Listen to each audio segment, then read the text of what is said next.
again, guys, and welcome to episode 2 of the Iron Horse project.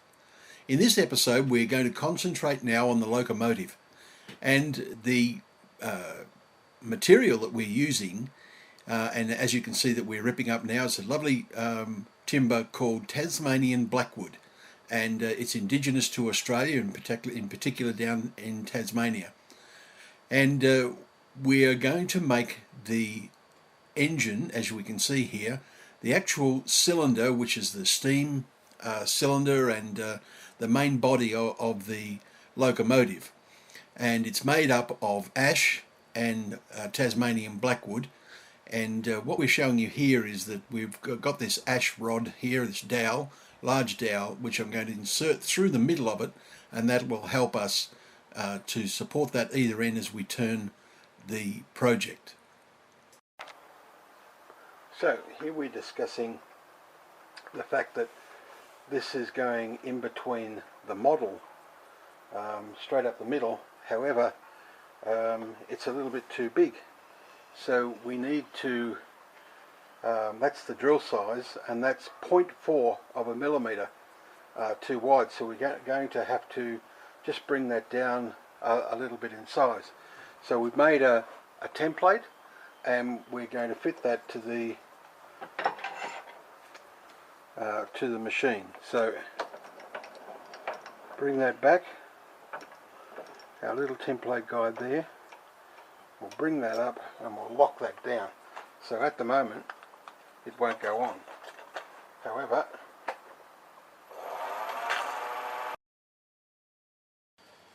so very carefully taking off 0.4 millimetre I should say, along the dowel. I'm using my carbide tool to do that, just to take that off. It's a little bit tighter. Having done that, of course, we can continue on now by building the steam chamber up by laminating these pieces in according to the plan. There's the narrow blackwood bands imitate the steel bands that would be on the locomotive, keeping all of the steel in place under huge pressure, of course.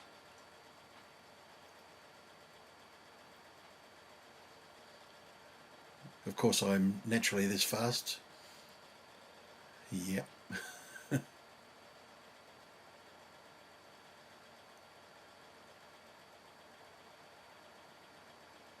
So that's the first section, and on with a steel plate or band, actually blackwood.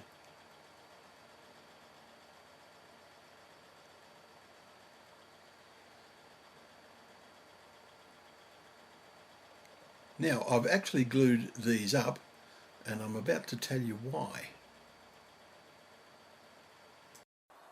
Hi guys, just an interlude in between.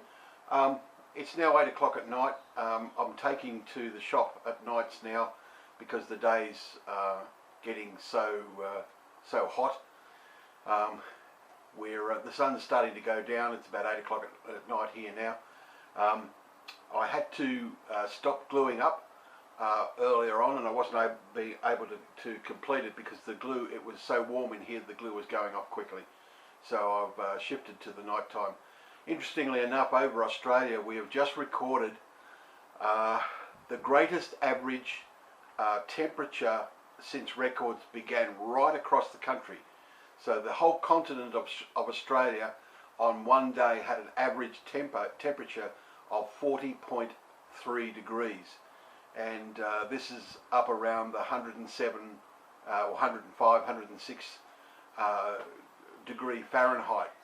So we've been having some really hot days. Tomorrow's going to be another one here. It's going to be over the old 100 Fahrenheit mark, and next week we're getting up probably to the maximum. Sydney had a 113 degree day, well 45, and Melbourne, where I live, had 42. which is 108 degrees. So it's really, the temperature is really starting to get up. So we won't be doing a great deal of work in the shop during the day over summer. So I guess I'll be getting out here on summer nights instead. Anyway, back to the build. So as you can see, I've quickly completed the glue up. Well, this is the last piece of the glue up, and then we'll pop the whole thing back into clamps again.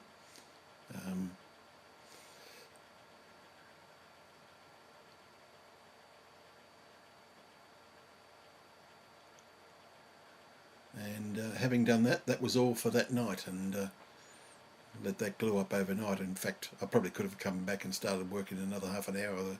It was still very muggy. So to relieve, obviously, we relieve the corners off that.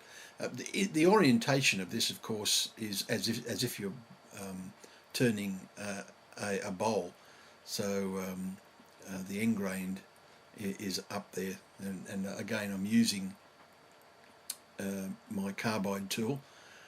I got that carbide from Captain Eddie, and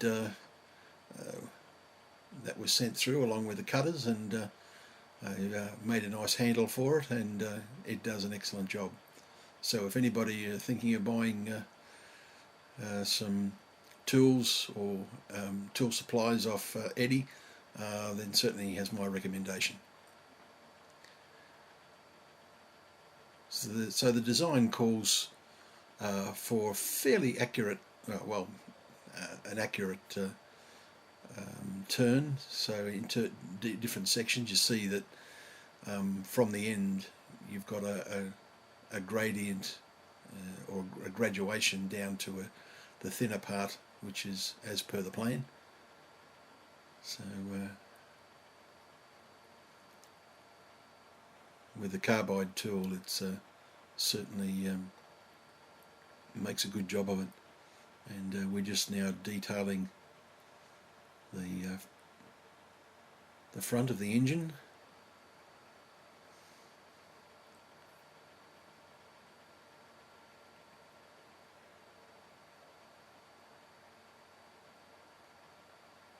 There's my screwdriver tool.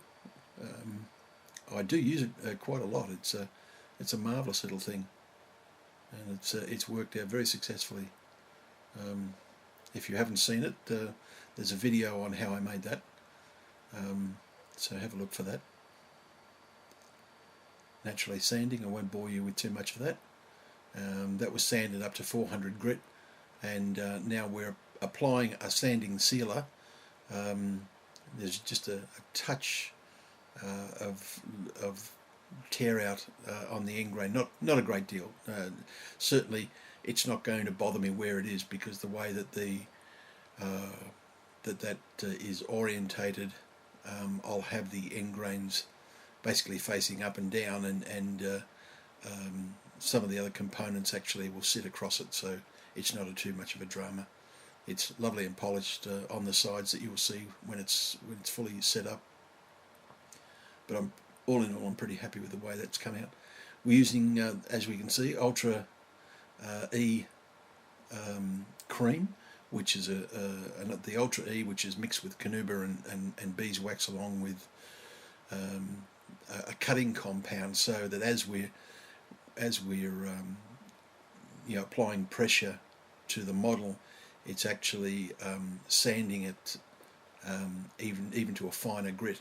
And of course, then once that's done, it polishes out quite successfully, and that in itself is a lovely finish. But just to give it that extra bit of buzz, we're using shellac finish on there, which is like a finishing a shellac based finish, and that certainly proved to be very successful as well. And I tend to use that process on most of my woodwork. Once that shellac is on and dry, it comes up such a treat. So fellas, that's where it is now. I'm very happy with that outcome. and that will form the basis of many parts of the train to come, and each part that I do I'll complete to a complete finish. So thanks for watching, and we'll see you next time.